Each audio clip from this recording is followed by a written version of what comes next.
Et bonjour, bonsoir le peuple, vous êtes en train d'écouter l'Outre le Fifou sur le podcast Pile ou Face et aujourd'hui on va vous parler de Sagrada Artisan.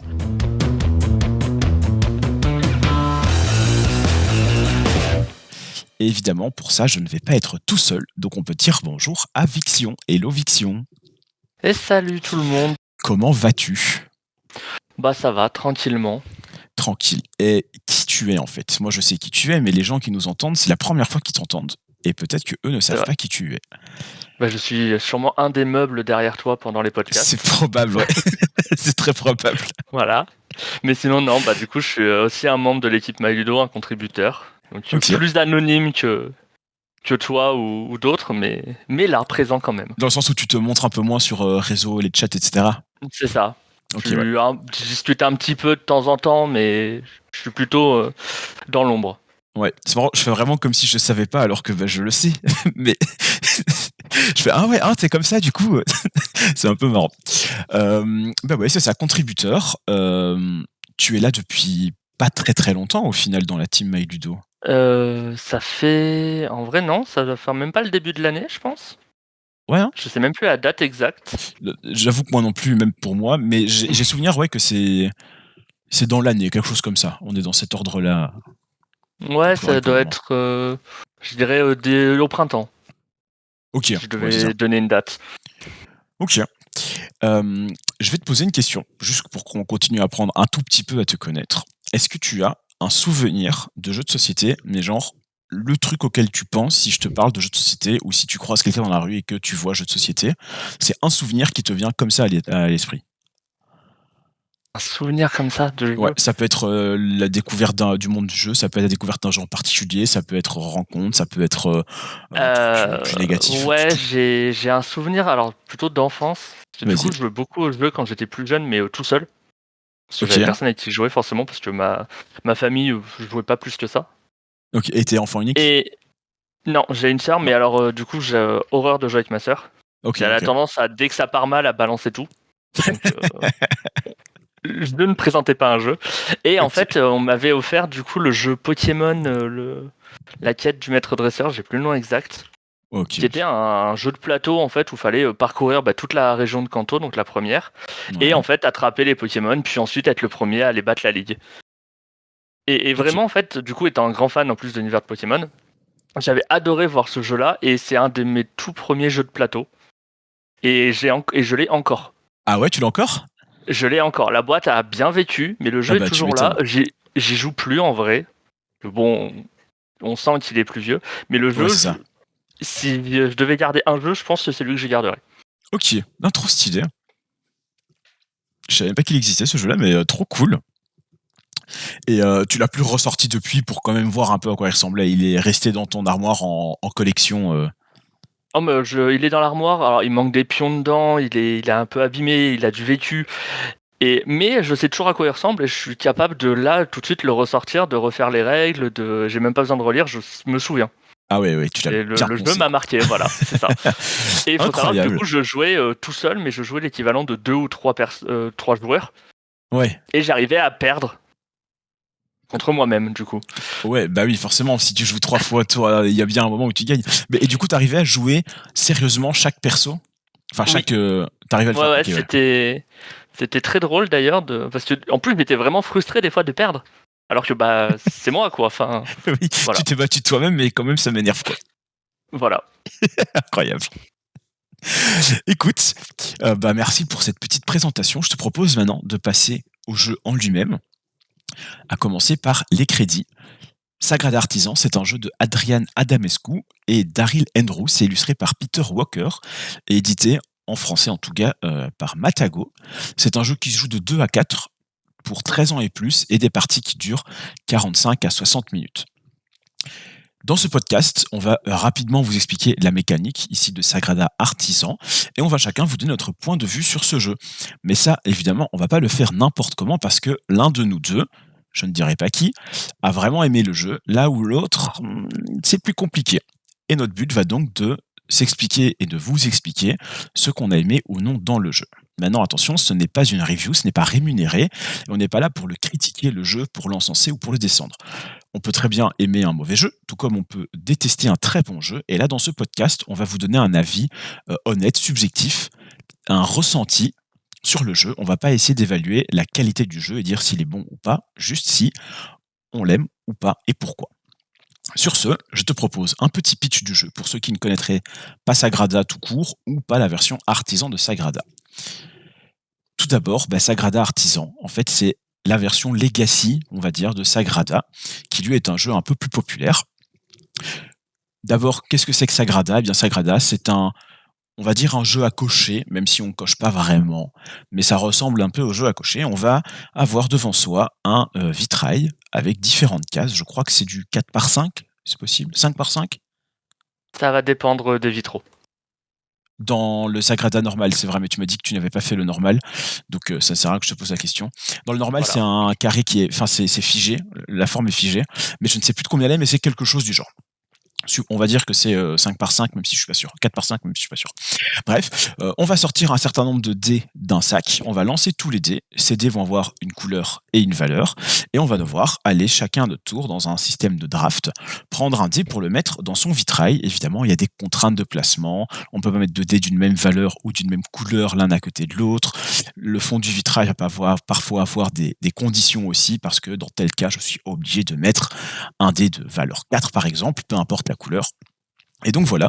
Et le but va être de remplir au mieux son vitrail pour accomplir des objectifs personnels et communs, et aussi pour éviter de faire des erreurs en mettant des numéros qui ne peuvent pas aller d'un côté de l'autre, ou en se retrouvant bloqués parce qu'on ne peut plus respecter les conditions de placement avec les dés qui nous restent à la fin du draft. Ça, c'est pour Sagrada dans son ensemble.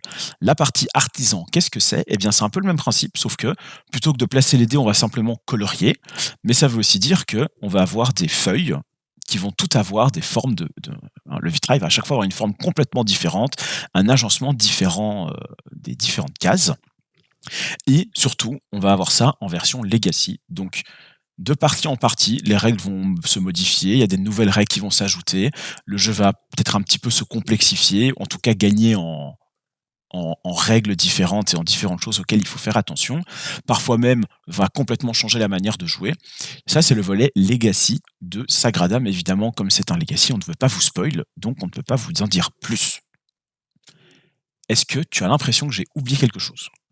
Non, le résumé est bon, et du coup, n'ayant pas joué au Sagrada, je vois en vrai, vraiment, c'est la même chose, sauf Ouais. qu'au lieu de poser des dés, on colorie, quoi. Voilà, c'est exactement ça. Globalement, ça reste la même chose, voilà. Ça reste la même base, ils sont répartis là-dessus. Et le fait de colorier, c'est quand même un truc qu'il faut préciser, c'est que le vitrail, évidemment, est orné tout autour. Tu as toutes des petites cases qui sont pas nécessaires pour le jeu, mais qui sont là quand même, pour pouvoir continuer à colorier et vraiment te faire une jolie page dans le Sagrada Legacy, ce qui n'est pas le cas dans le Sagrada classique, étant donné que là, tu places juste des dés et vas-y pour essayer de colorier avec un dé.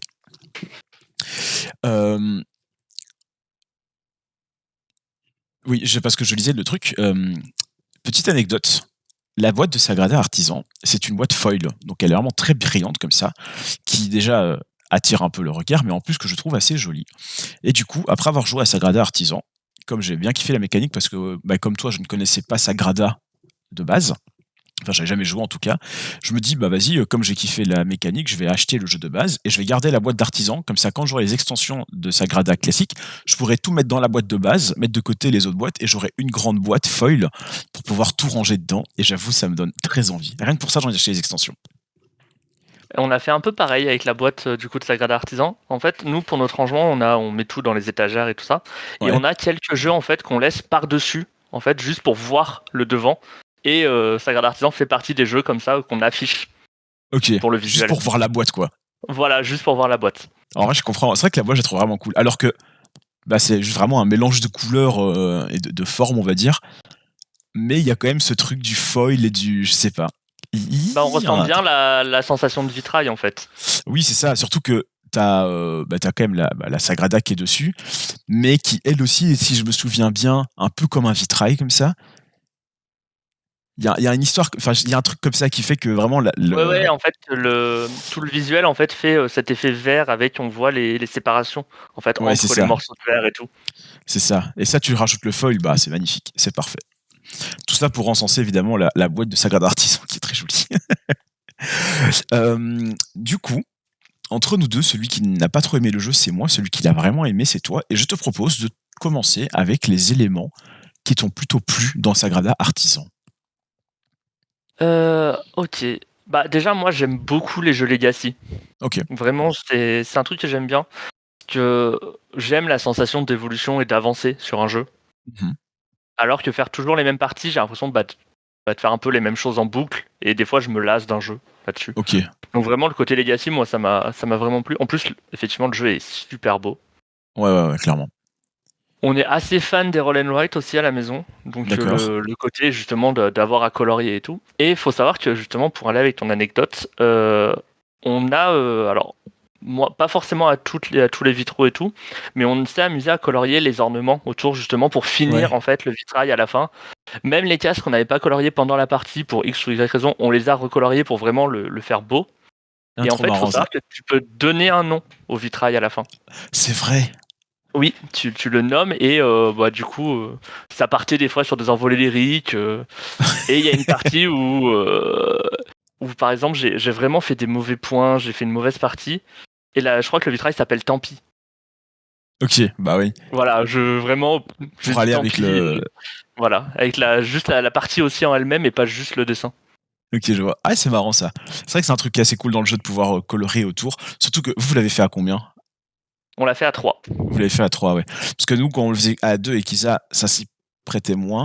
Mais je suppose qu'à partir de 3-4 joueurs, tu peux te retrouver parfois à attendre un petit peu plus longtemps, le temps que les autres choisissent leur dé, le place, enfin coloris, etc. Ouais, bah Ou oui. surtout, tant que le crayon de la couleur que toi tu as besoin est déjà utilisé par quelqu'un d'autre, bah ok, bah je m'occupe et je colorie mon petit truc autour. Ouais, c'est ça. Et même des fois, on le faisait pendant le comptage du score des autres ou une fois qu'on a fini la partie, ça partait en atelier coloriage. Oui, bah oui. Ouais, j'avoue que le colorage, c'est l'élément qui est assez sympa, même si j'avoue que moi j'ai un problème avec, pas le coloriage, mais avec les crayons qu'ils nous ont donnés, c'est que je trouve que les couleurs sont extrêmement mal choisies. J'avais vraiment beaucoup de mal entre le bleu et le mauve. Quand les deux étaient sur ma feuille, je faisais la différence, mais quand il n'y en avait qu'un seul sur ma feuille, parce qu'on était au début de la partie, ça m'arrivait assez fréquemment de confondre et de penser que j'avais colorié en bleu alors qu'en fait c'était en mauve, parce que la couleur est trop proche. Ouais, je vois ce que tu veux dire. En vrai, ouais, c'est les deux couleurs qui m'ont fait cet effet-là. Alors, il y en a d'autres, mais c'est surtout ça. Le rouge-jaune encore, ça allait. Ouais. Mais ouais, le bleu-mauve, c'est surtout qu'en plus, les couleurs de base qui sont appliquées en fait sur la feuille, sur le vitrail, Ouais. en fait, font pas vraiment la même teinte. Oui. Et donc ton bleu va plus ressembler au mauve du crayon de couleur qu'au bleu du crayon de couleur. Oui, c'est ça. C'est ça. L'impression Comme sur la feuille pour les critères de placement, là, ils correspondent pas au crayon. Enfin, en termes de saturation, de pigments et tout. Et en effet, c'est ça. Ça, j'avoue, c'est un truc qui m'a vraiment posé problème. C'est pas un drame en soi, mais je trouvais ça dommage que pour un jeu où le principe de base va être de colorier, bah, il y ait deux couleurs qui soient aussi peu différenciables. Et encore, je ne suis pas daltonien, même si je ne conseille pas aux daltoniens de jouer à un jeu qui se base sur les couleurs. Mais je me dis, bah, c'est dommage que, même pour quelqu'un qui a une assez bonne vision, c'était assez compliqué de les distinguer. Donc j'aurais aimé peut-être autre Après, le chose que du bleu mauve, problème, quoi. ouais. Le problème, je pense, c'est qu'ils pouvaient pas vraiment mettre d'autres couleurs, ou alors il a vraiment fallu faire des teintes complètement différentes. Parce que, en fait, comme du coup, c'est pas un spoil d'ailleurs, dans le jeu, en fait, tu vas avoir une mécanique de couleurs complémentaires. Oui, Donc, tu es obligé d'utiliser les couleurs primaires et secondaires mais ils peuvent pour changer les la effets. pigmentation de la couleur pour que Mais voilà, le c'est mauve ça, c'est ressorte plus très mauve et le varier bleu la très teinte, bleu, ouais. quoi. Ouais, c'est ça. Mais il aurait fallu prendre un bleu beaucoup plus clair, je pense. Oui, peut-être. Peut-être un truc comme ça. Et un mauve peut-être un peu plus foncé. Mais c'est Enfin, vrai un qu'en truc dehors du de ça, genre. par contre, les couleurs en fait ressortent quand même bien et vraiment à la fin, le vitrail est très joli. Oui, Après, c'est moi, vrai. j'avais le réflexe souvent, c'est que comme ça reste un jeu de stratégie quand même, et malgré le fait qu'on lance des dés, on essaie d'anticiper ce qu'on veut. Souvent, je Ouais. mettais la lettre de la couleur que je voulais mettre dans chaque case. Ah oui, je vois. Comme ça, Donc même une fois colorié, comme c'était écrit en noir, je le voyais et je pouvais au pire me rappeler la couleur. Ok, je vois. Là, j'avoue, c'est malin. Ça, j'aurais pu faire, c'est vrai. Mais ouais. Mais voilà, c'était juste comme tu parlais des couleurs et tout, je voulais rebondir dessus. Mais je te laisse continuer si tu as d'autres choses en tête qui te viennent. J'ai bien aimé aussi. En vrai, c'est des choses qui sont pas hyper utiles dans le gameplay, mais c'est pareil en fait. Au début, on va chacun choisir un carnet du coup qui va représenter notre campagne, donc Ouais. notre maison. Et en fait, on va créer sa famille. Donc, on va mettre un nom de famille et Oui, ensuite, c'est ça, c'est chaque vrai. partie, on joue en fait un descendant. Enfin, on joue des descendants de la famille. Oui, oui, Des oui. fois, plusieurs parties affilées. Donc, on leur donne des noms et tout ça. Et je trouvais ça intéressant. Et ça ajoute un petit truc en plus très sympa qui a peu Ouais, surtout pour la d'intérêt partie en vrai, mais thématique du jeu, quoi. voilà, c'est ça. Ouais, ouais, ouais. Et ça, j'ai beaucoup aimé. Ouais, Et après, j'avoue que c'est sympa. c'est ça. Le gameplay en lui-même était cool. Ouais. Un peu frustrant. Alors, frustrant. En fait, du coup, pour la sélection des dés, du coup, c'est de la draft et ensuite contre-draft. Ouais. Donc, le premier joueur sera le dernier à prendre son deuxième dé. On prend 2 dés à chaque fois. Et en fait, souvent, si tu prends par exemple tes premiers joueurs sur le premier tour, comme Oui. c'est en 12 tours, tu vas arriver en fait à être le dernier à être dans la fin sur les derniers tours. Et c'est là où c'est le moment où tu as moins de choix et ça devient hyper dur. Oui, oui, oui, oui. Alors qu'être premier au début t'apporte pas grand chose. Tout à fait. Eh ben, Mais, ça fait mais partie des j'aime points quand même négatifs que cette j'avais. mécanique. Ça reste un point mitigé de ma part, parce que ça reste Ok. positif dans le sens où, en vrai, s'il n'y avait pas ce système de draft contre draft, avec genre tu prends tes 2 dés, celui d'après prend ses 2 dés, Oui, ça déséquilibrerait vachement. complètement. Mais par contre, c'est sur les derniers tours où ça devient moins intéressant, enfin super dur en fait. Oui, oui, oui, c'est ça. Eh ben, ça faisait partie des trucs. C'est que, en fait, là, ça rejoint le legacy et qui impacte du coup ça. C'est que, sans que ce soit un spoil, mais globalement, et je comprends le concept derrière, mais c'est le perdant de la campagne ou de la partie en fonction des choses, mais dans ce cas-ci, pour cette de la campagne, qui va pouvoir, par exemple, décider qui est le premier joueur, ou qui va pouvoir décider d'autres éléments qui viendront plus tard. D'un côté, c'est cool dans le sens où, ben, au moins, c'est pas le gagnant qui a cet effet boule de neige où il gagne, il continue à gagner, et on le renforce, on le renforce. Mais du coup, ben, tu te retrouves dans le cas où ben, le perdant a déjà choisi qui est le premier joueur, ce qui va, a priori, va choisir que le premier joueur, ce soit l'autre, pour que, comme tu disais, au, au dernier round, il ait l'avantage pour prendre le dé qu'il peut encore mettre parce qu'il a quasi plus de possibilités. Enfin, en tout cas, c'est comme ça qu'on faisait chez nous, pour la même raison que toi. Mais au plus de ça, ben, en fait, c'est un peu lui qui va avoir tous les plaisirs de décision, tous les plaisirs de découverte, tous les plaisirs de avancer dans le legacy. J'ai eu plusieurs fois l'impression, en fin de partie, de me dire, en fait, ben moi, mon legacy, il a à peine avancé, à part les nouvelles règles qui arrivent, mais qui arrivent pour tout le monde. Ben, ma famille, elle avance que très peu parce que ben, là, c'est une partie que j'ai gagnée. J'ai déjà gagné la précédente. Et du coup, ben, ça fait 2 parties où j'ai très peu de choses pour débloquer de nouveaux bonus. Là où ben, la personne qui a perdu avait beaucoup plus de choses, enfin beaucoup plus de ressources pour pouvoir débloquer. Et donc, bah ouais, quand tu gagnais, surtout si c'était 2 fois de suite, ben, j'avais vraiment le sentiment que ma campagne était figée. Plutôt que autant le gagnant que le perdant gagne des choses, a cette impression d'avancement, mais le perdant en a plus pour essayer de compenser et qu'il puisse rattraper la campagne, que après 2 parties, le perdant soit pas en mode ouais, de toute façon ma campagne elle est foutue quoi. Oui, je vois ce que tu veux dire. En Tu vois ce vrai, que je veux c'est dire? surtout que le premier joueur en fait va gagner les étoiles qui n'ont aucune valeur de base Oui, et en fait ne servent qu'à déterminer le gagnant à la fin de la campagne. Donc c'est ça. effectivement, s'il y avait rien pour le perdant, il y aurait peu d'intérêt et pas de rééquilibrage. Mais en fait, du coup, ça va rejoindre une anecdote que j'avais. Pour moi, ça, je l'ai incorporé dans le gameplay du jeu, Ok. ce système-là. C'est-à-dire qu'il y a des parties où je faisais exprès de sacrifier en fait ma première position, par exemple, pour des fois finir deuxième ou troisième et récupérer des bonus. Oui, oui, c'est vrai que ça aurait été malin de réfléchir comme ça. Il y a des parties où, par exemple, je savais que je pouvais gagner et en fait, les outils de la page étaient intéressants. Donc, je faisais exprès d'être en mode non, là, je veux pas gagner pour gagner des bonus correspondant au plateau, Oui. au vitrail où j'étais. Je pense que ça aurait été une manière plus correcte d'appréhender le jeu en tout cas. Voilà. Nous, on a fait comme ça. En fait, c'est surtout que j'étais très très frustré par la toute première partie qu'on a fait. En Ok. fait, on fait la première partie et il faut savoir que ça, c'est dans le livret de règles pour le coup. Du coup, c'est pas un truc qu'on découvre, mais on n'avait pas été lire jusqu'à la fin comment évolue la campagne. Ouais. En fait, le gagnant a plus de récompenses au fur et à mesure de la campagne. C'est-à-dire que par Comment ça? exemple, les derniers niveaux, je crois que c'est 4 étoiles. Ah oui, Tu oui, tu gagnes. veux dire, oui, oui, de ce sens-là. Voilà. Oui, oui, oui. Alors que t'es une étoile sur la première partie. Et ça, on Ouais. l'avait pas été regardé en détail, on s'était pas vraiment intéressé à ça au début. On fait notre première partie, je suis trop content, j'essaie de réfléchir à mon truc, je gagne, je vois ma récompense, une étoile. Je suis en mode cool, j'ai une étoile, du coup, je commence à progresser dans la campagne. Le deuxième joueur, il a une étoile et autre chose. Oui. Parce qu'en fait, le deuxième joueur a toujours une étoile, en fait, c'est fixe. Et du Oui, coup, c'est j'étais ça. en mode. Et là, ça m'a bloqué. Et j'ai eu du mal à relancer la deuxième, justement. Parce que sur le coup, j'étais en mode.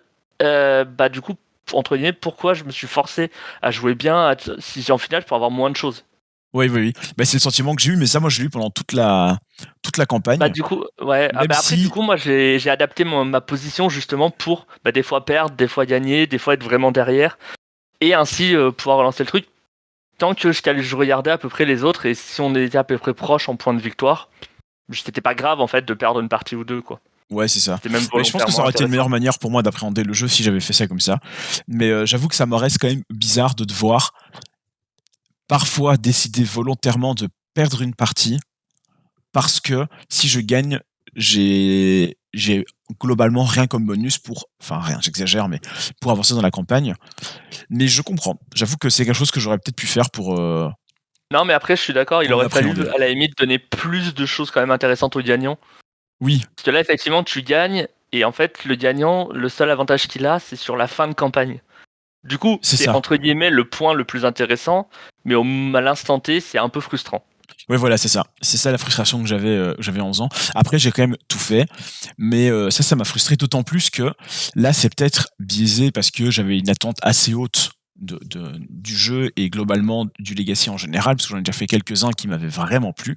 Mais c'est qu'ici, les éléments que tu débloques avec le Legacy, ben, j'étais assez déçu. Déjà, j'ai pas eu ce waouh que j'avais dans d'autres campagnes où tu es en mode, waouh, alors ça, je l'attendais pas. Ou waouh, même si je l'attendais, c'est encore plus stylé que ce que je croyais. Ici, j'avais globalement, à chaque nouvelle règle, à chaque nouvelle découverte, le sentiment que c'était un petit peu trop prévisible.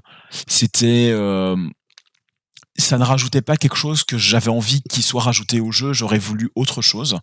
Et donc, ouais, je restais un peu sur ma faim à chaque découverte de nouvelles règles. Bon, est-ce que c'est parce que le legacy de celui-ci se voulait un peu plus simpliste et ne voulait pas commencer à faire des choses grandioses parce que bah, c'est pas ça qu'ils avaient comme objectif? Est-ce que c'est parce que j'ai en tête d'autres legacy qui ont un peu plus ce côté waouh et du coup arrivé sur celui-ci j'étais un peu déçu? Je sais pas, mais cela n'empêche que pour en faire une version legacy de Sagrada, j'aurais quand même kiffé que ce soit un peu plus surprenant comme nouveauté qui se rajoute au fur et à mesure de la partie. Ouais, je vois ce que tu veux dire, dans le sens où. Alors, les nouvelles règles sont assez simples et effectivement logiques. Ouais. Mais en même temps, est-ce que, comme t'as, en gros, le matériel, c'est littéralement un vitrail, des crayons de couleur et des dés, t'es un peu limité. Ah bah ça Je c'est pense aussi pour leur faire un créativité, effet hein. waouh, voilà. Ouais, non, mais je pense que du coup, après, ça, c'était peut-être partir trop loin pour le Ouais, jeu. peut-être. Mais j'ai eu un effet waouh, moi, dans le jeu. Ah, tu l'as quand J'ai même eu? vraiment, on a vraiment eu un effet waouh. En fait, pas pour OK. le jeu, enfin, découvrir les nouveaux vitraux et c'est très beau parce que vraiment, je trouve que par contre, l'évolution des vitraux au fur et à mesure de la campagne est waouh. Mmh. Le visuel et tout des vitraux, j'ai vraiment trouvé ça hyper cool et c'est même les mécaniques. Parce que de début, t'as des carrés, après, t'as des vrais vitraux. Donc OK, ça ouais, devient ouais. un peu n'importe quoi, entre guillemets, les formes. Du coup, c'est hyper intéressant et hyper joli. Et en fait, je peux pas révéler exactement Bah mon non, effet waouh parce que tu me diras après qu'on spoil. a coupé ce que Voilà. c'était parce que je suis curieux de Mais savoir ce c'est que tu ça. as trouvé, ouais. Mais OK. mais il y a un moment, à un instant T, en fait, on découvre un truc dans le jeu, donc via le Legacy, et on s'y attendait vraiment pas. OK. Donc tu as quand même eu Et cette surprise de c'est ça. ah ouais, OK. Et en fait, et littéralement, je me souviens exactement de la scène où on doit avoir un truc, et on est là, on fait, mais on est habitué au Legacy, et ils nous ont surpris quand même. OK, ça va. Bah, je suis très curieux que tu me Voilà. dises ce que c'est parce que j'allais savoir à quelle étape c'était. Très bien. Écoute, je sais pas si tu as encore des choses à rajouter. Bah après, on a refait une partie il y a pas longtemps, du coup, le après-campagne. Ouais, Donc, avec les nos parce qu'ils te fournissent des vitraux supplémentaires. Et il y a des vitraux qui ne sont pas dans la campagne. tout à fait. Donc, et c'est des vitraux qui ont été faits par d'autres gens. Ok. Et en fait, quand t'as les crédits, t'en as qui sont faits par l'éditeur de ça, et t'en as où c'est des pseudos en fait, et c'est sûrement, alors j'ai Un pas peu cherché en communautaire détail, comme mais ça ça. doit être je pense que soit c'est communautaire, soit c'est des gens du KS par exemple. Je sais pas s'il y avait un Ah KS oui, oui, dans oui. celui-là. Je sais pas, mais Euh, je vois ce que tu veux dire, ouais. mais voilà, et en fait des gens qui avaient proposé leurs propres vitraux et tout, et il y a des trucs très drôles, il y a des trucs très mignons, il y a de tout, et ça redonne pas mal de rejouabilité. Et c'est Ouais, pareil en fait, à chaque plateau, et on peut quand même refaire les plateaux, enfin les vitraux de la campagne aussi en unique à des instants T et tout. Et tout à fait. quasiment, on va dire 90% du matériel de la campagne, parce que bon, il y a quand même le côté legacy, donc tu as des choses qui vont être détruites, supprimées, modifiées, mais tu as une grosse partie du matériel qui peut être utilisé pour les parties Mhm. après. En fait, c'est pas un legacy qui s'arrête une fois que tu as fini, par Oui, oui, contre, oui, la tu peux quand campagne. même y Et rejouer après. ça j'ai trouvé ça cool. Ok. Voilà. Eh bien, très cool. Merci. Je vais quand même juste préciser un truc. Moi, du coup, j'ai pas rejoué à la version Legacy de Sagrada en mode post-campagne, parce que juste, il m'a donné envie d'acheter le jeu de base, parce que je voulais lancer des dés, placer des dés. Donc, quand même, c'est un peu pour dire que ce qui m'avait dit plus, c'est le côté Legacy du Sagrada, et pas le Sagrada de Sagrada Artisan. La mécanique de base, j'ai vraiment kiffé, au point où je me suis procuré le jeu de base, alors initialement, il m'intéressait pas trop, mais bon, je m'étais pas trop, j'avais pas trop regardé ce que c'était.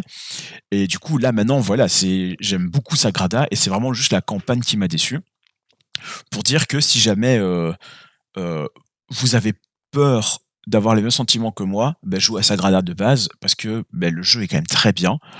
Et si au contraire, vous pensez que vous allez plus avoir les mêmes ressentis que Viction, lancez-vous, parce que en plus il n'est pas extrêmement cher dans mes souvenirs, ou en tout cas quand je l'ai acheté, il n'était pas extrêmement cher. Donc pour un... Il fait 65 euros, entre 65 et 70 de base. Ok, Mais il y a moyen, je pense, d'avoir des promos peut-être de temps en temps ou des trucs comme ouais, ça. Il doit sur se les... trouver. C'est ça. Donc c'est quand même un prix, je trouve, assez sympathique pour un jeu campagne comme ça. Est-ce que tu as quelque chose à rajouter avant que je te pose la question finale? Hmm. Bah, nous, on a fait un petit truc, un petit twist aussi. Alors, Ah, pas pour la vas-y. campagne, mais pour les trucs d'après. En fait, ils fournissent les livrets donc avec les nouveaux vitraux. Et comme c'est jusqu'à 4 joueurs, il y a 4 vitraux de chaque. Oui, Enfin, 4 fois le même vitrail. ouais, c'est ça. Et du coup, le problème, c'est que tu joues une fois sur un vitrail, tu peux plus jouer. Donc, nous, en fait, on a tout plastifié. Bah ouais, et comme ça tu fais avec des feutres Et on effaçables. fait avec des feutres. Et bon, les couleurs, c'est pareil, ça dépend des feutres de chacun. Mais par contre, je pense que c'est intéressant de plastifier les feuilles Oui, s'il y en a possibilité à la fin. Voilà. ouais, surtout quand il n'y a pas Après, beaucoup ils d'exemplaires les des feuilles. Ouais. fournissent un lien pour en Oui, hein, réimprimer c'est et ce que tout. je me disais, ouais. Mais c'est presque aussi économique de plastifier que de réimprimer à chaque partie, surtout pour les gens qui jouent régulièrement. Oui, voilà, c'est ça. Bah ouais, ok. Écoute, supposons maintenant que je te demande de me donner un jeu qui pourrait peut-être me plaire, qui serait selon toi dans la même vibe, ou qui te donne les mêmes sentiments, ou ça doit pas forcément être un Legacy, mais ça peut en être un. Mais voilà, si tu avais un jeu à me conseiller après le retour que je t'ai fait sur Sagrada Artisan, ce serait lequel? Bah, j'ai un jeu, littéralement, c'est pas la même méca, Ouais, mais j'ai eu globalement les mêmes ressentis. vas-y. C'est Charterstone, Ok, donc qui est un Legacy. ouais. Mais je trouve que par contre, donc avec la modification du plateau, on fait évoluer sa ville et tout. De la même façon Ouais. que là, bah, c'est la cathédrale. Mais j'ai trouvé que par contre, le fait de gagner était moins frustrant que Sagrada. Ok, ça va. C'est-à-dire que vraiment, même quand tu gagnes, t'as des petits trucs en plus. T'en as moins que ceux qui perdent, mais Ouais, t'en as ouais, quand même. normal. Ok. Eh ben, je vais Voilà. clairement aller voir ça. Charterstone. Voilà. Je retiens. Écoute, merci beaucoup. Bah, y a pas de quoi. Merci d'avoir fait ce podcast avec moi. Et merci à vous de nous avoir écoutés. C'était l'outre le terrible pour Pile ou Face avec Viction cette fois-ci. Et on se retrouve je ne sais pas quand pour parler de je ne sais pas quel jeu et avec je ne sais pas qui. Bye le peuple. À plus tout le monde.